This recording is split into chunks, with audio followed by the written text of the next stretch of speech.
যদি রেস্টুরেন্টের স্টাইলে পিৎজা ঘরে বানিয়ে ফেলি তাহলে চড়া দাম দিয়ে বাইরে থেকে কেন কিনে খাবো বলেন তো। দেখেন পিৎজাটা কীরকম নরম তুলতুলে হয়েছে।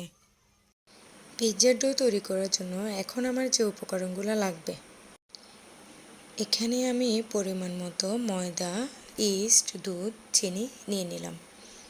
এখন আমি এখানে হালকা কুসুম গরম পানিতে ইস্ট, চিনি, দুধ ভালো করে মিক্স করে নেব। এখন আমি এখানে 1 কাপ আটা দিয়ে ডোটা তৈরি করে নেব। দেখেন আমার ডোটা ফুলে ডাবল হয়ে গেছে।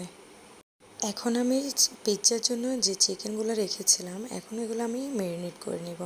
এখানে আমি গোলমরিচ, টমেটো সস, হালকা লবণ, হালকা মরিচের গুঁড়া দিয়ে ভালো করে মেখে নেব। এখন আমি পিৎজাটা সেট করে নেব। আমি পিৎজা ডিশের ভিতর পিৎজাটা সেট করে নিচ্ছি।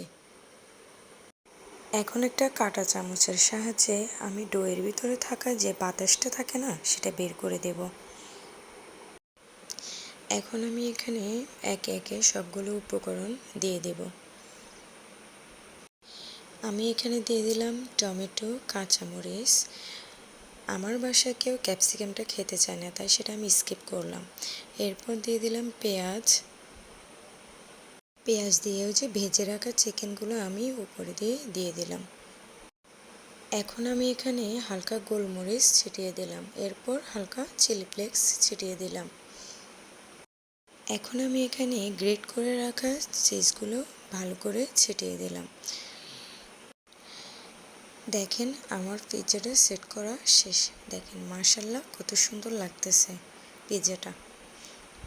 আমি সবসময় পিৎজা এভাবে তৈরি করি চুলাতে। এখন আমি প্রায় 20 থেকে 25 মিনিটের মতো বেক করে নেব।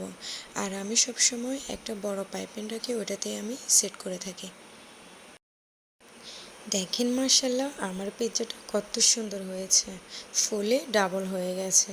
আপনারা যদি এভাবে পিৎজা তৈরি করতে চান তাহলে আমার ভিডিওটা স্কিপ না করে দেখে যাবেন। ভালো থাকবেন সবাই, আল্লাহ হাফেজ, টাটা।